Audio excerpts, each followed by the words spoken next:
Olá, meus irmãos, minhas irmãs, sejam bem-vindos. Na nossa escalada bíblica de hoje, nós vamos observar o livro de Eclesiastes.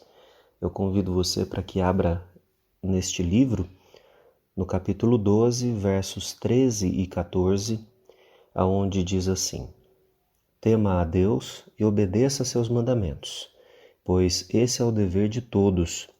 Deus nos julgará por todos os nossos atos, incluindo o que fizemos em secreto, seja o bem, seja o mal. Esse é um verso-chave para a gente entender o livro de Eclesiastes. E o livro de Eclesiastes, como você sabe, ele é um livro do gênero poético. Então, ele faz uma soma entre a poesia e entre a sabedoria judaica, que é o estilo que a gente viu na semana passada no livro de Provérbios. Esse livro ele tem sido atribuído a Salomão, não há dúvidas praticamente dentro da academia com relação a isso, porque se nós pensarmos, poucas pessoas teriam o privilégio, a condição financeira, a condição de poder para realizar as coisas, as avaliações, as experiências que são narradas nesse livro. Nós temos aqui algumas expressões do tipo eu me dediquei a conhecer, eu experimentei. Então, uma pessoa simples não conseguiria fazer esse tipo de coisa. O título do livro no hebraico, no original, é Coelete. A ideia dessa palavra é que ele é o pregador, ou seja, aquele que está anunciando algo. Essa ideia do pregador é, no livro de Eclesiastes, uma figura de alguém que está tanto avaliando a vida que levou, como avaliando a vida de modo amplo, Uma expressão que nos ajuda a entender o livro de Eclesiastes é quando ele utiliza a expressão sob o sol, Ele vai falar que os homens estão debaixo do sol, e aqui a ideia dessa expressão, dessa frase que é utilizada várias vezes no livro, é de demonstrar as coisas que são naturais, as coisas que são do cotidiano, aquelas que fazem parte da vida de todas as pessoas. Uma outra palavra que é bastante usada também no livro é vaidade, e vaidade aqui ela não é no sentido necessariamente de alguém que se cuida, se embeleza, quer se mostrar bonito para outras pessoas, mas vaidade traz uma ideia de algo que é fútil, algo que é facilmente perdido, como correr atrás do vento, também é uma outra expressão, Essa ideia de que é algo que pode ser mudado de uma hora para outra, pode se perder de uma hora para outra da nossa vida. Muitas vezes a gente ouve falar sobre o livro de Eclesiastes e as pessoas comentam que ele é um livro pessimista, Um livro que tem de certa forma, algo amargo com relação à vida, Já que parece ser uma pessoa que não encontrou muitos prazeres naquilo que viveu. E quando a gente vai examinando capítulo a capítulo, a gente percebe que, na verdade, não é que não exista prazeres nessa vida, existem sim muitos prazeres nessa vida, mas quando você dedica toda a sua força, dedica toda a sua sabedoria, todos os seus recursos em busca dessa satisfação, a conclusão de Salomão é que você está correndo atrás do vento, que você está sendo vaidoso e que você não está sabendo viver debaixo do sol. Ou seja, a sua vida ela está caminhando para uma perspectiva de inutilidade. Ela está caminhando para uma perspectiva onde você não vai você vai chegar ao final e vai achar que faltou algo na sua vida. E qual é a chave de entender todas essas coisas? A primeira delas é o princípio de conhecer a Deus, de reconhecer que Deus está em todas as coisas, em todo momento. E ele vai falar isso tanto para o jovem, né? Quando ele é um verso muito conhecido também, quando ele fala que é ideal que a gente utilize esse período da juventude para conhecer a Deus, né? Para viver com Deus. Mas ele vai trazer um outro sentido também muito prático, que aparece pelo menos 3 vezes diretas no livro de Eclesiastes e outras vezes encoberta, que é o de aproveitar a nossa vida do cotidiano com coisas que são simples. Ele vai falar sobre beber, ele vai falar sobre comer, ele vai falar sobre relacionamentos, ele vai falar sobre amizade, ele vai falar sobre a necessidade de conseguir, dentro da vida que nós levamos, observar essas coisas que são tão simples que muitas vezes passam desapercebidos, como algo que é uma grande bênção, né? Então, o autor do Eclesiastes, ele vai ter a perspectiva de que a gente precisa se manter atento àquilo que é espiritual, a nossa vida espiritual com Deus, e ele também vai falar sobre um aspecto que é muito mais prático, é um aspecto do nosso viver no dia a dia, de aproveitar com a família uma refeição, de conseguir ter consciência, né, de que essas coisas elas passam muito rápido, mas mesmo assim é uma bênção de Deus que a gente possa desfrutar de cada uma delas. Eu vou fazer basicamente aqui uma divisão no livro que alguns estudiosos fazem, que ele divide o livro em 5 partes. A primeira parte é chamada de Tudo é Ilusão, e nós olhamos essa parte do versículo 1 do capítulo 1 até o versículo 26 do capítulo 2, que é o final do capítulo 2. O que nós temos dentro dessa parte onde é tudo uma ilusão? Aqui o autor está fazendo o esforço para demonstrar que muitas vezes a nossa dedicação a algumas coisas, àquilo que a gente acha que vai ser fundamental para a nossa vida, que vai nos dar segurança, que vai nos fazer felizes, que isso tudo é ilusão, ou seja, isso tudo passa, porque ao olhar da perspectiva mais ampla, essas coisas elas perdem o seu significado. Mais ou menos, irmãos, o que o autor de Eclesiastes está fazendo sabe quando a pessoa vive, e talvez a gente também viva desse jeito, dizendo assim, quando eu receber um aumento de salário eu vou ser feliz. Quando meus filhos forem mais velhos eu serei feliz. Quando a pandemia acabar eu vou ser feliz.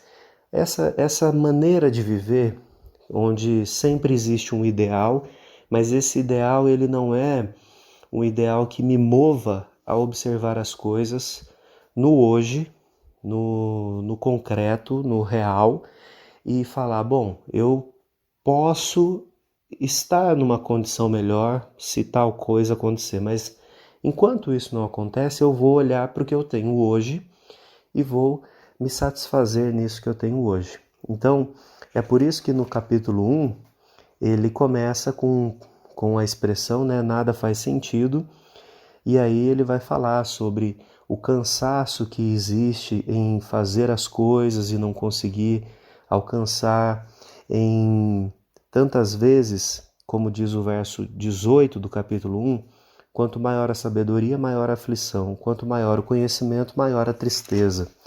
É nessa perspectiva de que se você está buscando sabedoria para ter uma vida isenta de problemas, você vai se frustrar, porque quanto mais conhecimento você tiver, maior será a sua percepção da vida e maior será a sua sensibilidade para perceber que as coisas nesse mundo elas estão fora de ordem, não é? Então, não é que você não deva buscar sabedoria, mas é que buscar a sabedoria pela própria sabedoria não é um bom negócio, porque você vai tentar evitar um sofrimento e, na verdade, você vai acabar sofrendo por causa disso. E aí ele vai para uma segunda perspectiva, no capítulo 2, que são as pessoas que não querem buscar sabedoria, e elas falam assim, bom, já que buscar sabedoria não vai me fazer feliz, então eu vou me deleitar em qualquer prazer que eu puder. Comida, bebida, sexo, dinheiro, e eu vou fazer tudo o que me der vontade. E aí ele vai dizer também que essa busca, né, por satisfação de prazeres também não é um bom caminho. Veja que no final do versículo 8, ele vai falar assim, vou ler o verso 8 inteiro. Juntei grande quantidade de prata e ouro, tesouros de muitos reis e províncias. Contratei cantores e cantoras e tive muitas concubinas, ou seja, dinheiro, poder e os prazeres, né, que podem ser desfrutados. E ele conclui, tive tudo o que um homem pode desejar. E ele, mesmo tendo todas as coisas, e como eu já disse, Salomão foi um dos poucos homens que pôde fazer isso, porque de fato o reino dele foi um reino muito próspero, com muita sabedoria, com muita ciência, com muita beleza, muito requinte. E ele fala, olha, de tudo isso nada adiantou, né? É claro que nós, como seres humanos, queremos experimentar essa frustração pela nossa própria experiência, né? De ter muito dinheiro e não se satisfazer, mas a sabedoria do livro é para que você, eu, que achamos, né, que pensamos que isso pode ser a solução para a nossa vida, para que a gente aprenda que não, né, que existem coisas que são muito mais importantes. Uma segunda divisão do livro, que na verdade é para privilegiar o capítulo 3, onde ele fala sobre a questão do tempo. Então aqui nós temos que o tempo ele é variável e pode ser que num momento nós estejamos vivendo uma grande tristeza, uma profunda angústia, como hoje nós vivemos por causa da pandemia e de tantas coisas, e no dia de amanhã a gente tem uma grande alegria, né? Então, dentro dessa perspectiva, a sabedoria é entender que nós temos ritmos de vida e esses ritmos eles precisam ser respeitados e eles também precisam ser vividos com sabedoria, né? Não é que a gente deve ficar curtindo, né, como a gente diz, tendo, né, prazer necessariamente no momento da tristeza, mas é saber que do mesmo jeito que a tristeza vem, ela vai embora e outras situações, outras sensações virão. Então, quando a gente vive do passado, dizendo, aquele tempo lá atrás foi bom, segundo o autor de Eclesiastes, você está perdendo a sua vida.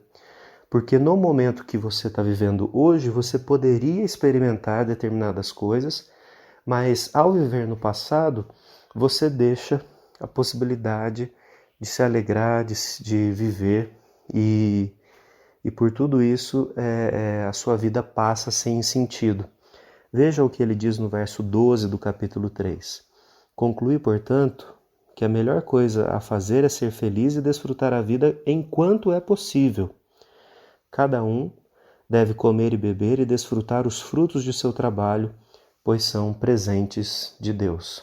Então veja como ele caminha na direção de que a nossa vida seja uma vida mais simples. Claro, com expectativas, é impossível viver sem expectativas, mas sabendo que algumas dessas expectativas vão ser realizadas ou estão sendo realizadas em coisas muito simples da nossa vida. Dessa parte em diante, do capítulo 3 até o final do capítulo 6 nós temos as lições da vida, né, da experiência, da perspectiva dele.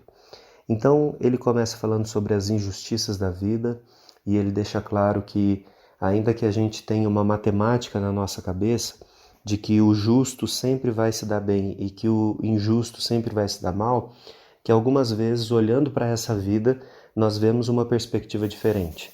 Nós vemos que o injusto acaba sendo recompensado, que aquela frase, né, que a gente utiliza muitas vezes, aqui se faz, aqui se paga, né, ela não acontece da forma como se espera, né? Então, entender que a vida nesse mundo onde o pecado habita, essa injustiça ela pode permear a nossa experiência. Mas, como ele vai retornar, né, nesse tema várias vezes, quando nós pensamos na perspectiva divina e da história, não dos nossos 60, 70, 80 anos, 120 anos que a gente viva, mas da perspectiva da eternidade, aí as coisas são diferentes, né? Um segundo tema que ele traz é no capítulo 4, as vantagens da gente ter um companheiro, da gente ter alguém na nossa vida. Muitas vezes esse texto é entendido só numa questão de um casamento, mas ele está falando ali também sobre amizade, sobre comunhão, sobre parceiros de jornada, e estar acompanhado, viver acompanhado é muito melhor. Ele vai falar também sobre a questão da política e de como muitas vezes esse poder que as pessoas buscam, ele é inútil, né? Ele traz ilusões, porque enquanto a pessoa ocupa aquele papel, ela é querida, ela é bajulada, né? Mas depois que isso acaba, ela fica no esquecimento. Nós também temos outro tema, que é a questão das riquezas, né? E ele vai falar sobre o aspecto que isso é inútil também, né? Ele está colocando prazeres, política, poder, todas essas esferas, mostrando que essa busca nessas coisas por si mesma, elas são inúteis. E ele vai terminar essa parte do capítulo 6 trazendo uma perspectiva do futuro, falando a respeito disso, quando, especialmente no verso 12, ele diz que a vida é como uma sombra, né? Então essa ideia de que ela é passageira e de que esse depósito de confiança em algo que é efêmero, que é algo que é mutável, pode nos trazer muita tristeza, né? Muita angústia. Dos capítulos 7 até o início do capítulo 12, ele vai falar sobre algumas coisas de conclusão da experiência que ele teve na vida, né? Então ele vai falar sobre sabedoria, sobre obediência, sobre justos e injustos, uma consideração sobre sabedoria e insensatez, e ele conclui essa parte falando sobre as incertezas da vida. Aqui ele também utiliza de várias estratégias, né, como foram os provérbios, então ele traz algumas máximas, né, para que a gente permaneça refletindo sobre a nossa vida, sobre a perspectiva que nós temos sobre ela. Quando ele chega no capítulo 12, meus irmãos, é a conclusão, e nós podemos ver, né, observar aqui esse livro como alguém que já está numa idade elevada, né? E ele faz então um olhar para trás, um olhar para a sua vida, para as experiências. Os estudiosos colocam realmente nesse final da vida de Salomão. Alguns fazem isso para dizer que Salomão, ainda que tenha se desviado no meio do caminho, né, da sua vida, que ele no final voltou a temer a Deus, né? A gente pode ver que nos livros que falam da história de Salomão, o livro não diz que ele abandonou o Deus de tudo, né? Mas que ele pecou porque ele foi inserindo ou permitindo que outros deuses fossem cultuados na região de Israel. As mulheres que ele tinha acabaram levando que ele se admirasse, né, talvez com outras coisas. E aqui nós retornamos ao texto que nós lemos lá no início, é o finalzinho do livro, né, os últimos 2 versos, e ele chega então a essa reflexão e ele fala, olha, na minha experiência, de tudo que eu já vivi, de tudo que eu tenho entendido, a conclusão é que a gente precisa temer a Deus e obedecer os seus mandamentos. Essas são as coisas principais. Então, aqui ele coloca em xeque, em contraste, tudo que ele disse antes, né? E que ele já foi desconstruindo para trazer aqui eu diria que é um fundamento, né? Ele não vai construir aqui em cima, mas ele vai trazer um fundamento. E quando a gente lê Provérbios associado, né, ao livro de Eclesiastes, então aí a gente consegue construir. Mas ele foi desconstruindo todas as ideias que são as ideias modernas de felicidade. E talvez tenha sido as ideias de sempre, né, que se resumem a 3 coisas. O desejo do poder, seja através de impérios, como era antes, vencer guerras, ou o poder político que nós temos hoje, as manobras políticas que nós temos hoje. Ele vai falar sobre o sexo, né?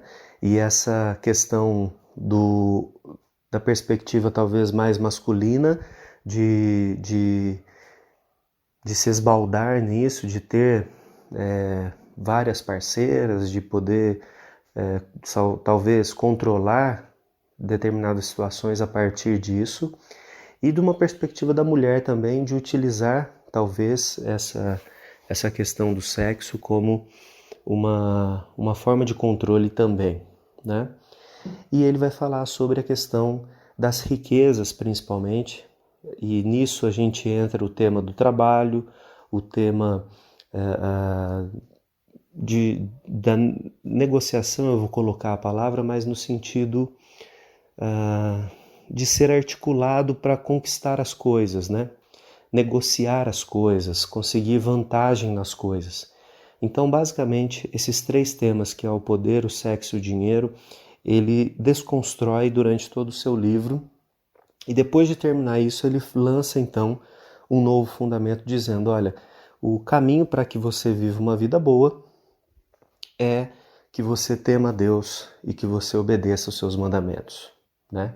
Então essa é a conclusão de alguém que se deu o direito, ainda que pecaminosamente, de usufruir de tudo, boa música, boa literatura, mulheres, bebidas, comidas, experiências, luxo, enfim, todas as coisas que o coração humano anseia, e a conclusão dele é: isso tudo não vale a pena, porque é tudo passageiro.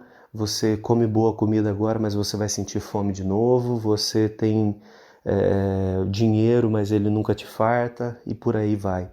Então, Eclesiastes é um livro que desconstrói as ideias que nós temos de sucesso, de vitória, de felicidade, para nos dar uma dica do que de fato é sucesso, felicidade e vida plena, né?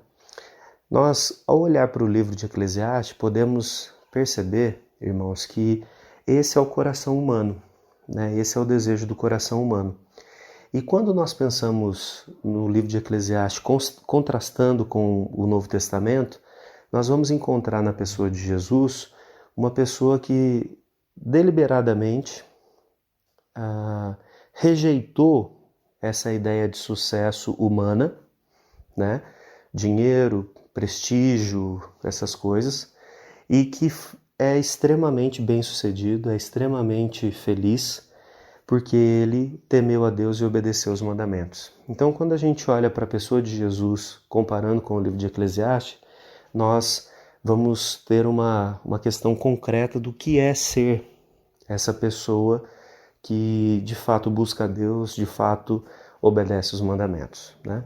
Então, eu sugiro para você que você faça uma leitura de Eclesiastes, contrastando aquilo que o livro vai trazendo com os ensinos de Jesus, com a pessoa de Jesus, e eu tenho certeza que você vai sair muito enriquecido, porque ainda que o nosso coração deseje as coisas que estão no livro de Eclesiastes, quando nós olhamos para Jesus, nós entendemos que tudo isso é correr atrás do vento, é vaidade de vaidade. Que Deus te abençoe, que você possa ter um crescimento significativo com a leitura desse livro e com a aplicação dele na sua vida. Que Deus te abençoe e até a próxima.